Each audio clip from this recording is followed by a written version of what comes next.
Bir nəfər oğlu ilə ağsaqqal kişi gedirlər, yol gedirlər. Səhralıqda bir yerdə kişi atası, oğlanın atası can verir, xəstələnir birdən-birə, ölür. Uşaq qalır, deyir, avara cavan, neyniyim bunu, necə dəfn eləyim, neyniyim, harada dəfn eləyim, neyniyim, nə namazını qılım, meyit namazı bilmirəm, cavan oğlan. Deyir, qalır belə təlaş içində, bu yandan atasının ölümünə qəmlənir, bu yandan dəfn işlərini bilmir, neynəsin, heç kəs də yox. Birdən görür bir çoban gəlir qoyunları ilə. Görür ki, təlaş içində nə olub, bir atam burada rəhmətə getdi, qalmışam belə.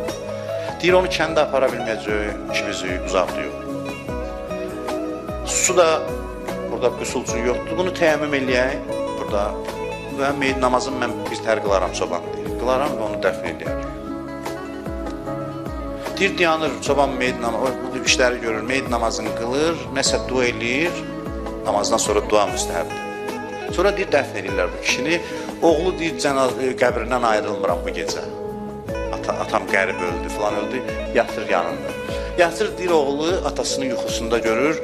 Atası deyir ki, mənə çox böyük məqam verdilər oğlum, falan. Görür ki, atasının halı, əhvalı çox gözəldir. Deyir, bu nəyin nəticəsidir? Nə əməlim, mən bilirdi atası kimdir, nə günahın sahibidir. Yəni, sən bu əməlindən bu məqam uyğun deyil. Deyir, o çobanın duasına görə oldu hər şey. Çobanın duasına görə. Bu yuxudan durur, çobana deyir, belə yuxu gördüm. Deyir, görəsən nə irfani dua eləyib bu çoban.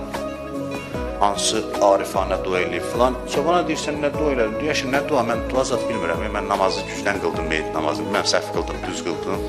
Qıldım bir tər. Mən dua zat bilmirəm, mən namazını qıldım, meyit namazını. Sonra dedim ki, ilahi, bax, bu sənin qonağındır. Bu gecə bu mənə qonaq gəlsəydi, mən çoban əlimdən gələn eləcədim. Quzulardan kəsib, nə gücüm çatır, kebab pişirəcəkdim, onu mən özümə layiq qarşılayacaqdım. İndi bu sənə qonaqdır, bax da özün. Özünə layiq sən qarşıla. Bu söz bəsdir, bu söz bəsdir.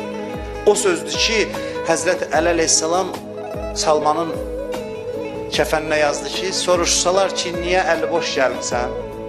Dinən ki, mən kərim şəxsin hüzurundayam, kərim şəxsə qonaq gəlmişəm.